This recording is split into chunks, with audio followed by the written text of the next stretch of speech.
Hello, good morning, all of you.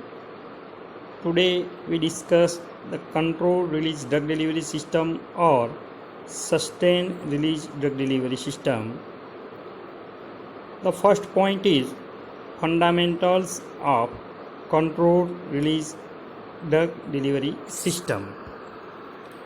First of all, we discuss the limitation of conventional dosage form. First one, the poor patient compliance that increase the chance of missing the dose of a drug with short half-life for which the frequent administration is necessary. So the first limitation is poor patient compliance.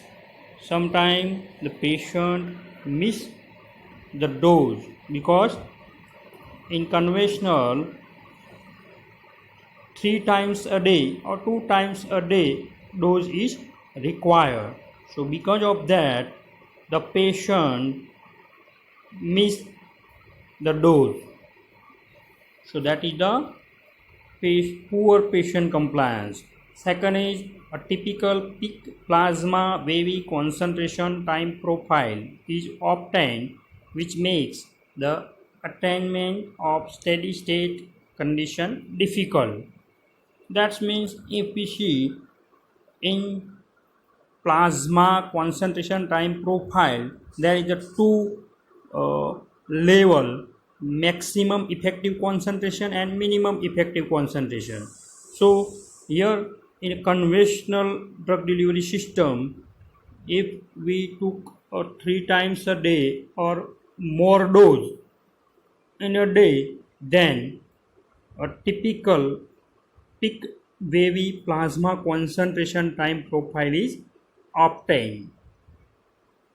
Third limitation is unavoidable fluctuation in drug concentration may lead to under the medication or over the medication as the CSS value falls or rise beyond the therapeutic range. CSS means concentration at steady state. So if we observe the concentration in therapeutic window, then there is the two boundary, minimum effective concentration and maximum effective concentration. But here in conventional its drug delivery system, it's cross the boundary above the maximum level and below the minimum level. So you do not achieve a constant therapeutic concentration in therapeutic window. So that is the drawback of conventional drug delivery system. There are two ways to overcome such a situation. If we want to constant therapeutic concentration in therapeutic window, then there is the two way. First one, development of new, better and safe drug with long half-life and large therapeutic index, and effective and safe use of existing drug through concept and techniques of control and targeted drug delivery system. So we increase the half-life and large therapeutic index. So that is the first approach. And second approach is majority of this formulation are designed for oral. Second approach is effective and safe use of existing drug through concept and technique of control and targeted drug delivery system. The majority of this formulation are designed for the oral administration. However, recently such devices have been also introduced for parenteral, ocular and transdermal applications. Goal of controlled drug delivery system. The first one is to provide the extended duration of action. That means increase the half-life. Second is reduce the frequency of dosing. Instead of 3 times a day or 2 times a day, only one device or one unit is required for 24 hours. So to reduce the frequency of dosing, to localize the drug at the site of action, and next one is reduce the dose requirement. So if you consider the individual dose in sustained drug delivery system, it's also increased. But if you consider the total dose for the therapeutic treatment, then obviously we reduce the dose for the total dose required to cure the disease. Next one is provide uniform drug delivery. So here that is that if we use the targeted drug delivery system, then only it is give the action at the targeted site, right? And its concentration is remain constant in therapeutic window, right? So we obtain uniform drug distribution. Control release dosage form cover a wide range of prolonged action formulation which provide continuous release of their active ingredient at a predetermined rate and for a predetermined time. So that is only possible in case of control release drug delivery system. Already you are predict the time and rate. That is not possible in conventional drug delivery system. The ideal control release drug delivery system. So what are the characteristics in ideal control drug delivery system? An ideal dosage regimen in the drug therapy of any disease is the one which immediately attains the desired therapeutic concentration of drug in plasma and maintain its constant for the entire duration of treatment. Here are the some definition. Prolonged release or sustained release system which only prolong the therapeutic blood or tissue level of the drug for the extended period of time cannot be considered as a control release system. Here the sustained release and control release system both are a different approach. Sustained release drug delivery system follow first order rate of kinetics and control release follow zero order rate of kinetics. Drug targeting, on the other hand, can be considered as a form of control release in that it exercises spatial control of drug release within the body, is the one which delivers the drug only to its site of action, not to the non-targeted organ or tissue. Here the drug targeting drug delivery system is only give or release the drug to the target site, so the minimize the side effect in this system.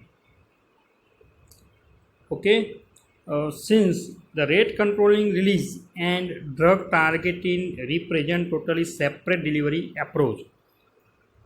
So here the drug targeting and sustained release or controlled release both are the different thing.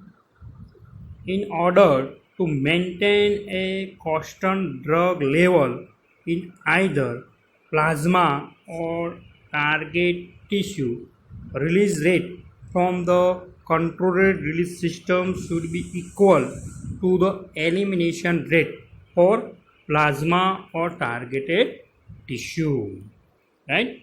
So here the how the zero order is maintained or how the drug excretion is expanded. So here the release rate from the controlled release system should be equal to elimination rate from the plasma or target tissue. So we expand the constant drug delivery system in therapeutic window. The most conventional method is to use the intravenous infusion. However, this would be inconvenient for the most therapeutic situation, so that other non-invasive routes such as the oral or transdermal route are preferred. So if we want to follow the zero order release rate kinetic in therapeutic window or the constant drug delivery system, the most convenient method is intravenous infusion. But it is not possible to maintain all the condition or situation for a long period of time to the patient. So the alternative route must be required. So we innovate in transdermal or any other route to maintain zero order drug delivery system or first order release rate kinetic, right? The chief objective of the most product should be controlled delivery to reduce the dosing frequency to an extent that once daily dose is sufficient for therapeutic management to a uniform plasma concentration at steady state, right? So our most important aim is to manage the therapeutic concentration throughout a uniform plasma concentration at a steady state therapeutic window. Here, if you compare the conventional drug delivery system, sustained drug delivery system and controlled drug delivery system, so here the peak plasma wavy which are you observe is the conventional drug delivery system. So within a 24 hours this 4 times that cross the maximum boundary level and 4 times they are under the minimum concentration range. So that is happening in conventional drug delivery system. If this curve, bell shaped curve, is the sustained release drug delivery system, and that is initially inclined concentration and steady state concentration. These are the zero order drug delivery system. So here the zero order drug delivery system, the concentration is pre-predictable. The rate and concentration is pre-predictable, right? So these are the difference in sustained release drug delivery system and controlled release drug delivery system. A fourth one advantage is employ less total dose. As we discussed, the individual dose is increased. But if you compare with the total dose, so obviously that is less in case of sustained release or controlled release drug delivery system as compared to conventional drug delivery system. That is minimize or eliminate the local or systemic side effect and minimize the drug accumulation with the chronic dosing, right? Obviously we patient obtain a less drug for the curing of disease, so obviously less side effect and less accumulate the drug in a body. The fifth one is viability of certain drug can be increased. How it's increased? So for drug unstable in a solution form, sustained drug delivery system contain a drug in the solid state, it is released from the system. So if the drug is unstable in suitable environment, then it is converted into the suitable dosage form, right? If the drug is not stable in acidic media, then that device is coated with the particular polymer to remain intact in acidic media. So that is the we improve the viability of that particular drug. For drug undergoing the enzymatic degradation, inactivity can be protected by encapsulation in polymer sustained for sustained release. So here if the drug is undergo enzymatic degradation, then it is coated with the particular polymer. Sixth one is increase the safety margin for the potent drug due to the better control of plasma level.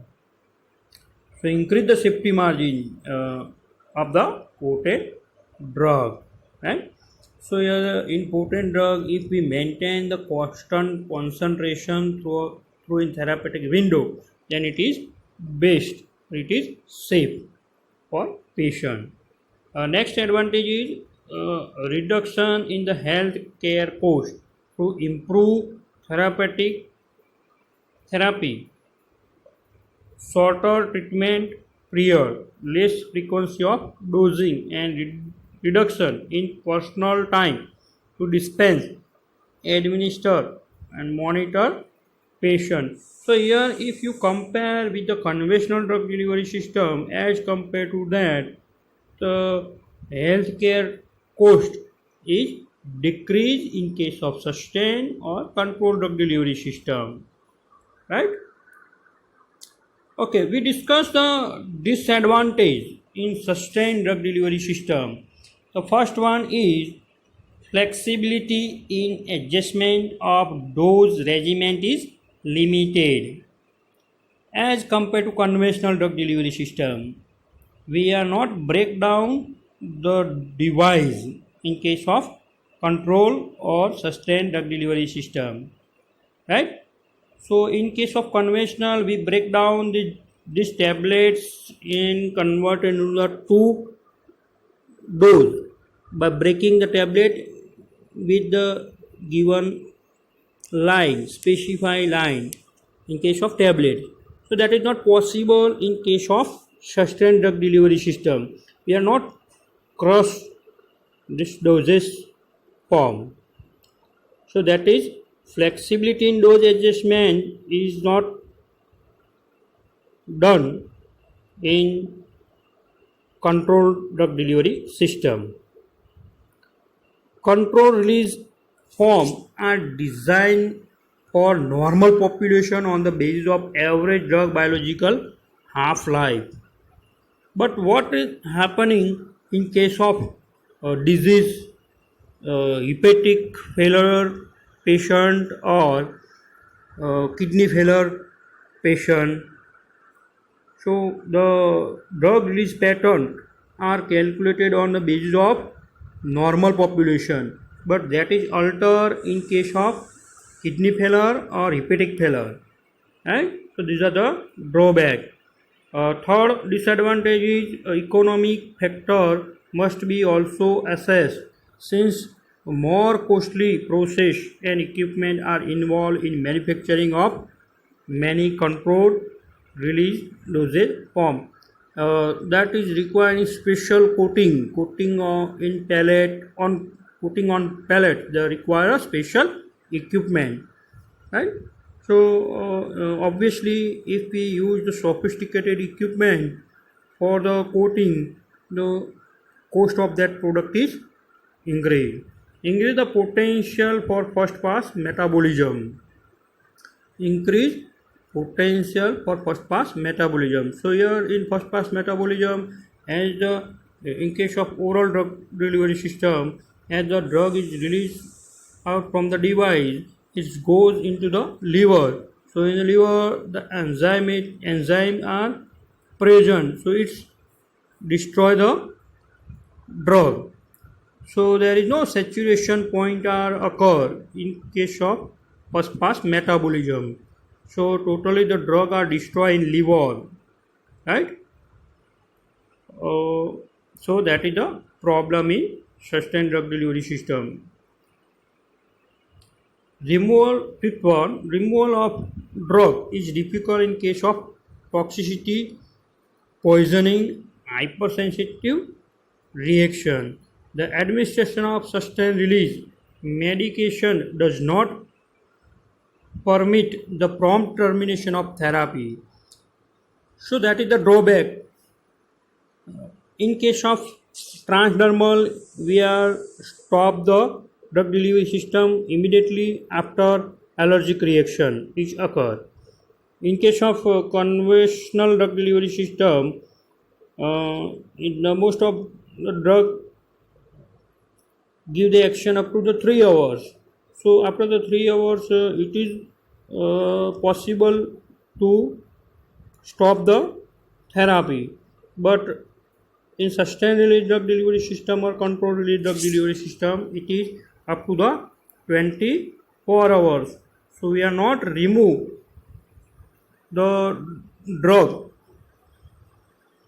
in case of allergic reaction, right? So the prompt termination is not possible in case of sustained release or controlled release drug delivery system. Next one is increase the variability among dosage units. Certain sustained release pellets containing the capsule may slow enhance content variability problem. Release pattern may be more variable than corresponding immediate release system. So here the dose dumping is also the one major problem in case of pellets. If the pellets that is coated with the sustained release polymer, if that is not proper, then the content variability problem is occur in case of pellets containing capsule. So the variability is high. That is the drawback in sustained release drug delivery system. The next one disadvantage is need for additional patient education. The patient may need the additional information regarding the proper use of sustained release system. So when a pharmacist prescribe a medicine to the patient, the extra counseling is required by pharmacist. How to take this medicine, that information is provided by pharmacist to the patient, because if the patient they break down the device or break down the tablets, crush the tablets, then that is lost the therapeutic effect. So during the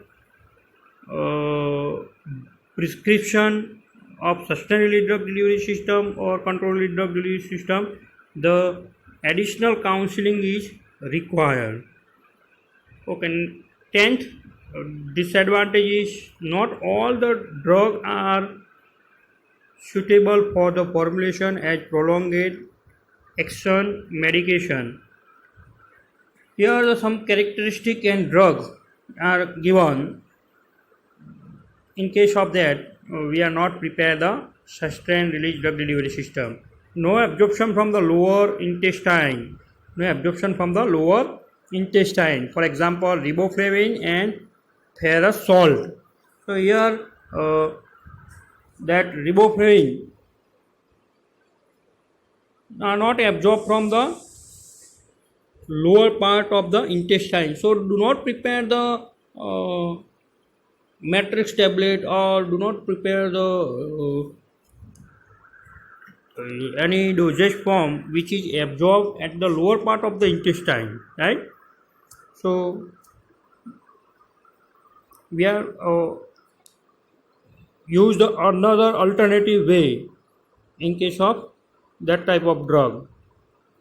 The half-life is less than 1 hour.